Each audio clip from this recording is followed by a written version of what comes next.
we understood what is the definition of acceleration. We understood what is instantaneous acceleration and what is average acceleration. Now, how to identify, how to figure out the acceleration from graphs. That is what we're going to see next. Let's say we were able to draw the velocity time graph for one-dimensional motion. Okay, so velocity versus time graph has been drawn for a motion. Okay, this red part is indicating that graph. And we are interested in the journey from A to B. So from A to B, this is the journey we are interested in right now. We know what was the velocity at A, which was this much.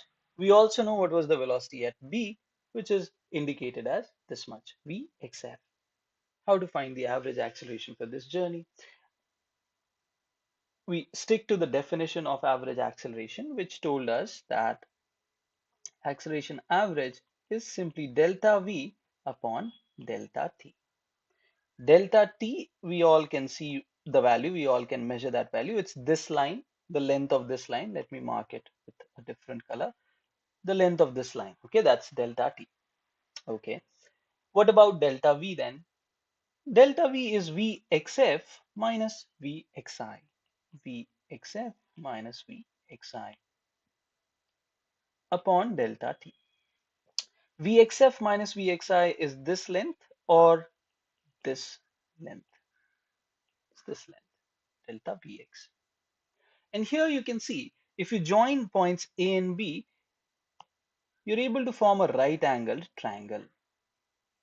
And tan of theta also gives you delta V upon delta T.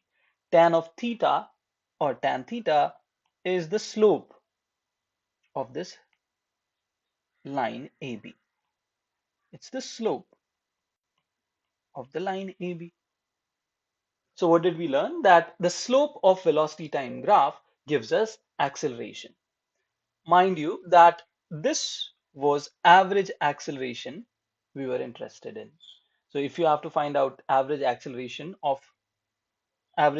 between A and B, you join these points on the velocity time graph, and whatever that line AB, whatever angle that is making with the horizontal, you take the tangent of that. That value will give you the average acceleration.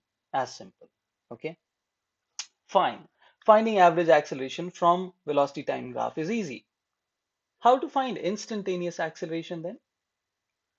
A very similar method. Let's look at that. Again, we focus on the same journey, A to B. But now I'm only interested in the instantaneous acceleration, the acceleration exactly at this time TF. Okay. Now we know that instantaneous acceleration is defined like this, dv upon dt. So acceleration instantaneous is basically dv upon dt. dv upon dt represents the slope on the vt graph. Slope of what? Slope of the tangent drawn exactly at point B, which is this line. This is the tangent at point B, tangent at B. You find the slope of this line and that will give you the instantaneous acceleration. Okay, so here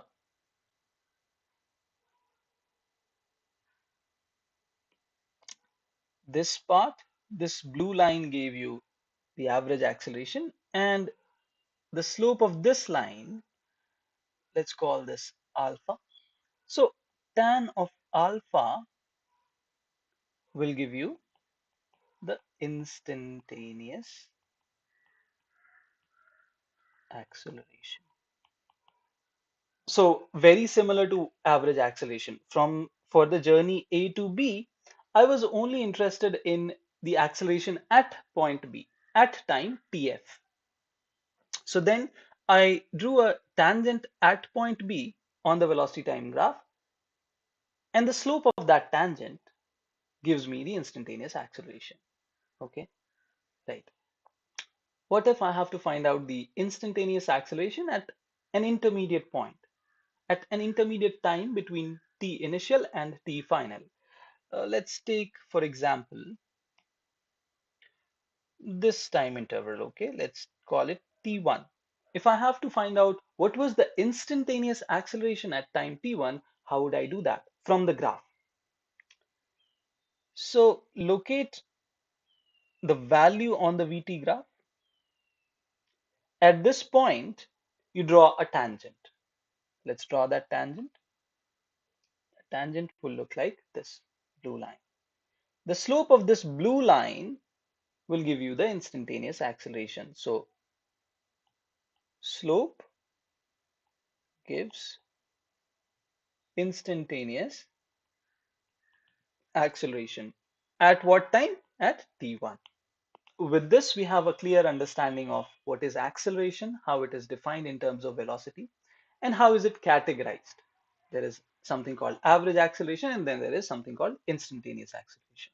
Beside that, we also figured out if we are given the velocity time graph, how to find out acceleration from there, how to extract information about average acceleration as well as instantaneous acceleration.